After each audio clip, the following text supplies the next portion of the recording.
Hey guys, what's going on? Hope you all had a Merry Christmas. So Vespa just released info regarding a few new packages that'll be released soon. I mainly want to talk about the T1 Hero Pack and if it's worth it or not. First of all, if there's a hero you've had your eye on and have been wanting to buy for a while, there's absolutely no question about it, obviously.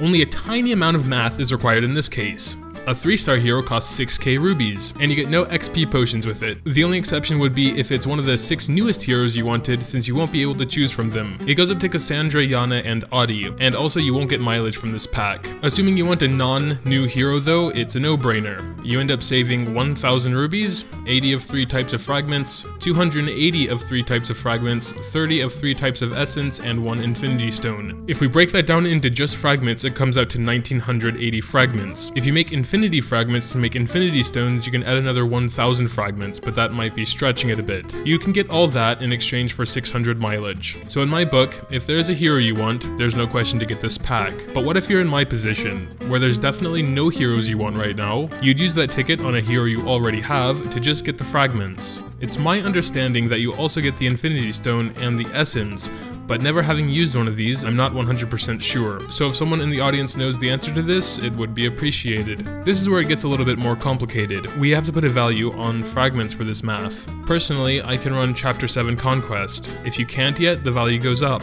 We'll first assume the most bang for your buck and refresh once a day, giving us 150 fragments of our choosing. To get the same amount of fragments you'd get from essentially grinding a T1 hero would take 13.2 days and 1,320 rubies. We can also round that up to say 14 days and 1400 rubies. So if you're super patient and don't mind waiting 14 days for those fragments, it's not quite worth it. This doesn't take into consideration the Stone of Infinity though, which has a value of its own. We can also talk about loot boosting, because that's what I'm usually doing, since I want the fragments faster. Let's say you loot boost twice over 4 days. 1 loot boost on day 1 to 2, and 1 on day 3 to 4, refreshing twice on each day. 2 loot boosters cost 1000 rubies total, and 2 refreshes each day at 300 a day is 1200 over the 4 days. So for 4 days and 2200 rubies, you get 1800 fragments. You could refresh once more on any of the days, bumping the cost to 2600 rubies for 1950 fragments. So if you value a Stone of Infinity at 2400 rubies, it's worth it, especially since you won't have to wait 4 days, and you can additionally use the upper dungeon runs for extra fragments, since the first 5 a day are always free. Of course, there's probably some flaws in the logic here, since how you value time will play a part. This would be a huge instant chunk of fragments, essence, and an infinity stone. So if you know that would do something for you right then and there, that alone might make the value go up quite a lot. So that's pretty much it for the pack. I think the vast majority of players fall into the first category of wanting another hero, and if you're one of them, there's no question about the great value this pack contains. The mileage is still something to consider though. You're missing out on 1/8 of a unique weapon selector, but you can put your own value on that. Up next we have the mini random unique weapon package. It comes with 5 random unique weapon boxes and 500 rubies. Since rubies are included, it's obvious that it will cost real money. For our free-to-play friends out there, this is already a no-go zone. It's also my understanding that these boxes are the same boxes that we could buy 50 of in a package that came out a while ago for $90, I believe it was. Most people I heard from regret getting this pack, as most walked away with 2 to 3 random unique weapons. Considering you can buy this pack 10 times, totaling 50 boxes again, they'll probably be $8 to $9 each. If they are significantly cheaper, the rubies alone might be worth going for. We'll have to wait and see for this one. And finally we have the Bond random box. It's unsure at this time if you can buy these for rubies or real money, as they don't say anything about it. Regardless, unless they're very cheap, I would personally stay away. These boxes contain presents for the NPC heroes, and they're random.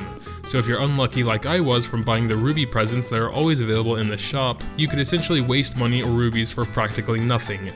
Again though, we'll have to wait and see. If there's some failsafe on these bond boxes or a minimum you can get from them, my opinion might change. But as of now, my experience with them hasn't been the best.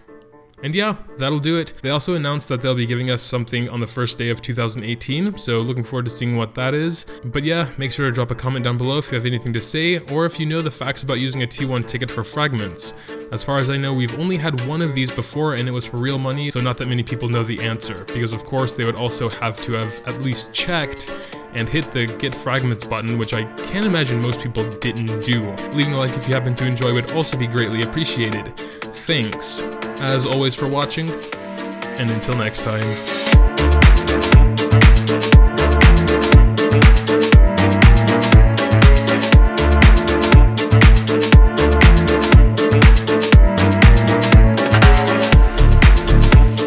It goes up to Cassandra, Yana, and Audie, and also you won't get mileage from this pack. Beep.